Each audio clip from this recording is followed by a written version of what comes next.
Dear brothers and sisters, peace be with you. Today, I invite you to reflect on a theme that touches the deepest parts of our hearts. Dream big, live boldly. In a world often shadowed by fear, discouragement, and conformity, we are called not to live small, but to live as children of God with courage, with vision, and with hope.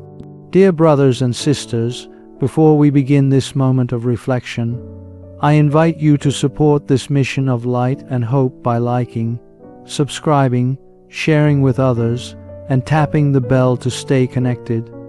Together, let us spread messages that lift hearts and guide souls.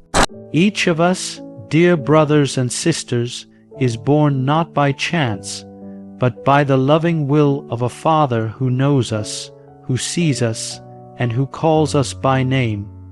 You were not created for mediocrity. You were not born to merely pass through life like a shadow. You were made for something more, for a life of meaning, of dignity, of courage. You were created for greatness. Now, I do not speak of the kind of greatness the world often celebrates: fame, wealth, applause. No, these pass like the wind. I speak of the greatness that comes from God, which is rooted in love, in mercy, in sacrifice, in truth. It is the greatness of a heart that gives without counting the cost. It is the greatness of one who lifts up others, who forgives without demanding repayment, who dreams not only for themselves, but for the healing of a broken world. Too often, we are tempted to settle for comfort. We build small shelters of safety, avoiding risks, hiding our gifts, closing our hearts to new possibilities. But comfort never transforms the world. Comfort never sets captives free or heals the wounds of injustice.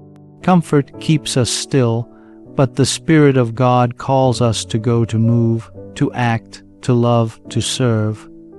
God has planted within each of you a unique light, a flame that no one else can carry. Do not let fear extinguish it. Do not let the noise of the world drown out that quiet call inside you. You are capable of beautiful things, of holiness, of compassion, of courage, but you must dare to believe it. You must be willing to say yes, not just once, but every day. There may be trials, there may be crosses. Greatness does not come without struggle. But remember, every saint began as someone who dared to trust that God could do great things through their smallness. So open your heart, embrace the call. Let your life be a testimony that the love of God can do more than we imagine. This is the greatness you were made for, not a throne, but a towel to wash the feet of others. Not power, but peace. Not applause, but a quiet joy that comes from knowing you have lived faithfully, generously, and bravely. Fear is one of the greatest obstacles we face in life. It enters quietly, like a shadow at sunset, creeping into our minds and hearts, convincing us to stay where we are, to remain silent when we are called to speak, to hold back when we are meant to step forward. Fear paralyzes the soul. It tells us we are not good enough, not strong enough, not worthy of the dreams placed in our hearts. It says, you might fail, and sometimes worse, you are alone. But let us remember, fear is not from God. The spirit that God has given us is not a spirit of fear, but of power, of love, and of a sound mind. God's voice does not accuse or discourage, it calls, it lifts, it sends. From the beginning, the message of heaven to the hearts of humanity has been clear: do not be afraid. These words are not mere comfort, they are a command. They are a promise. They are a sign that God is with us in the storm. Boldness, on the other hand, is born of trust. It is not recklessness or pride, but a deep inner conviction that God is faithful, that He will not abandon those who walk in His ways. Boldness allows us to say yes, even when the road is unclear. It gives us the strength to love when it would be easier to walk away. It gives us the courage to speak for what is right, even if our voice shakes. It lets us dream beyond the limits of what the world calls possible. To be bold is to live with the confidence of a child held by the hand of a loving Father. It is to remember that when we act with love, with mercy, with truth, God goes before us and walks beside us. When we live boldly, we become witnesses not to our own strength, but to the strength of God working in fragile vessels like us. So I ask you, what would you do if you were not afraid?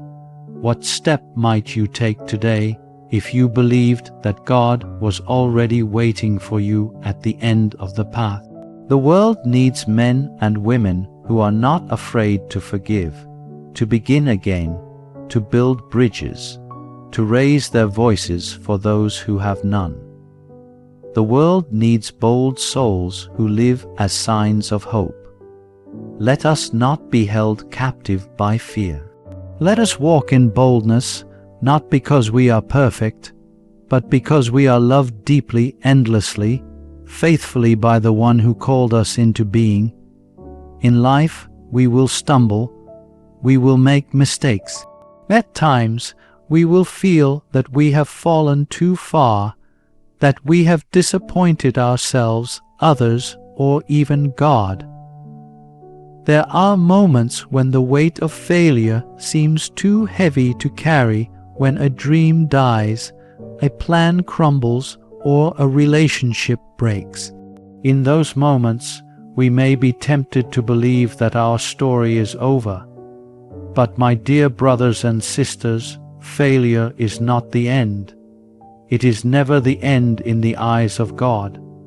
It is often the very place where something new is born, not a new project or plan, but a new heart. A heart that no longer depends on its own strength alone, but learns to trust in the quiet, faithful presence of the Lord. God is not scandalized by our weakness. He does not abandon us when we fall. Rather, He comes closer. Like the shepherd who leaves the 99 in search of the one, God draws near to our brokenness. He does not shame us, but gently invites us to stand again, to begin again. His mercy is not a reward for the perfect, but a refuge for the imperfect. So do not be afraid of failure. The saints were not saints because they never failed. They were saints because they got up again each time with greater humility, with greater faith. They allowed their wounds to become places of grace. They entrusted their stories, even the painful chapters, into God's hands. Sometimes our greatest growth happens not when we succeed, but when we learn to surrender. When we say, "Lord, I do not understand, but I trust you," that is the beginning of true strength. That is the beginning of wisdom. That is the beginning of holiness. Let your failures teach you, not define you. Let them make you kinder, more understanding of the struggles of others. Let them lead you to deeper prayer, to greater compassion, to an unwavering trust that God brings beauty out of ashes, life out of death, and hope out of despair. In the school of the gospel, nothing is wasted, not even our mistakes. So take courage. If you have fallen, rise. If you have failed, return to the Father. His arms are always open, and His love is always waiting. There is a kind of boldness that the world admires, a boldness that shouts, that demands attention, that seeks power and applause. But this is not the boldness that transforms hearts. True boldness, the kind that reflects the heart of Christ, does not exalt the self.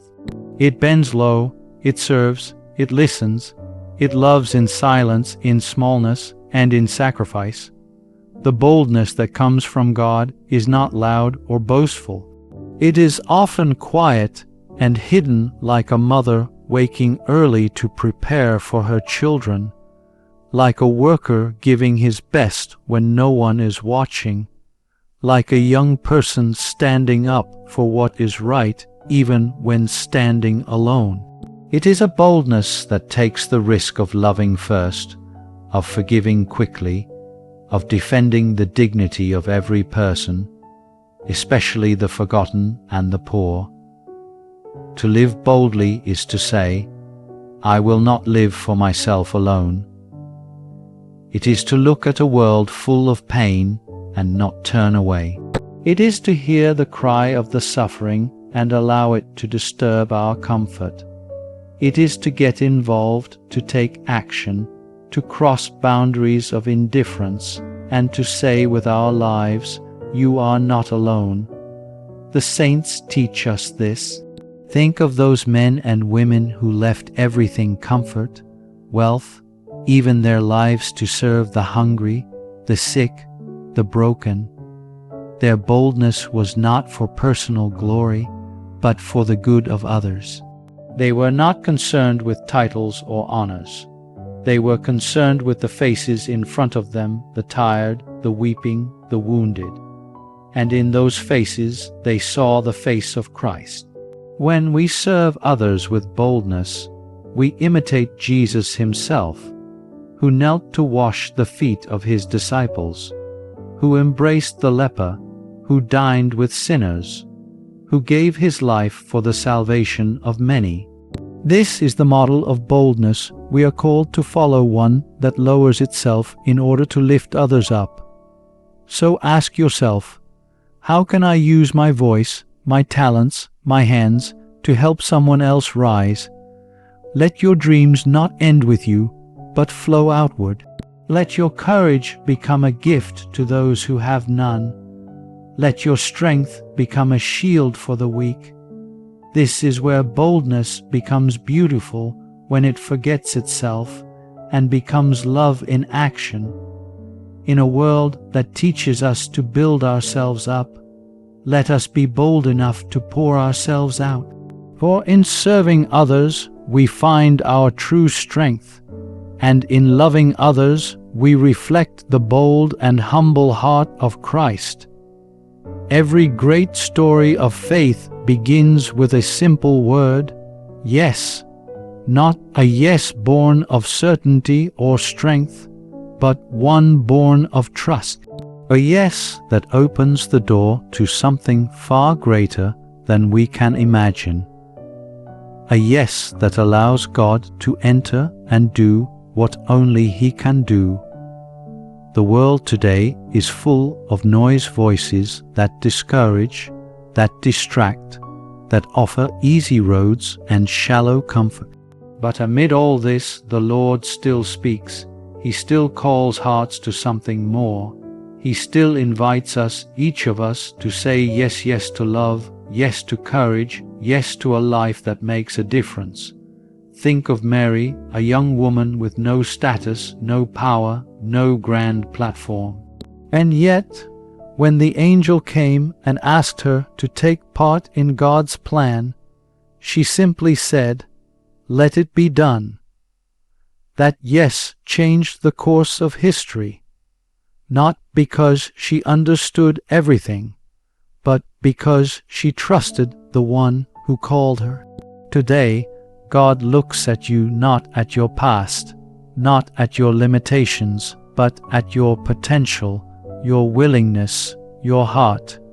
He is not looking for the perfect. He is looking for the available, He is waiting for your yes. And not just once, but every day. Yes to kindness when it's difficult. Yes to truth when it's unpopular. Yes to mercy when others choose revenge. Your yes may not make headlines. It may not be seen by many.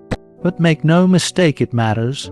Every act of love, every step of faith, every quiet moment of obedience echoes far beyond what we see.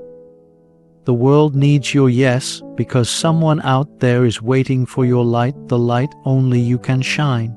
Sometimes we hesitate. We wonder if we are ready, if we are worthy.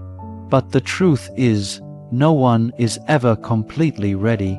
What matters is that we are willing to be led, willing to try, willing to trust. God does not ask you to do it alone. He promises to walk with you, to strengthen you, to guide you. So do not delay. Do not wait for everything to be perfect. The time is now. Say yes to the call within you. Say yes to the dream that keeps coming back. Say yes to the journey that leads to deeper love, even if the road is hard. Say yes and watch what God can do with a life freely offered. This world is in need of hope. It is in need of people who believe that goodness still has a voice. Let your yes be that voice. Let your yes build bridges. Let your yes heal wounds. Let your yes shine like a candle in the dark.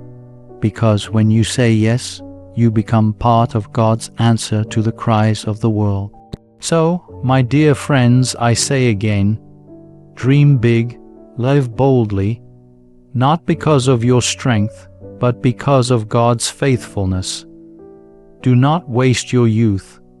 Do not bury your gifts. And never believe the lie that you are too small to make a difference. Let your life be a bold amen to the dream God has written in your soul. May the Lord bless your journey, and may you always walk forward with hope, with purpose, and with joy. Amen.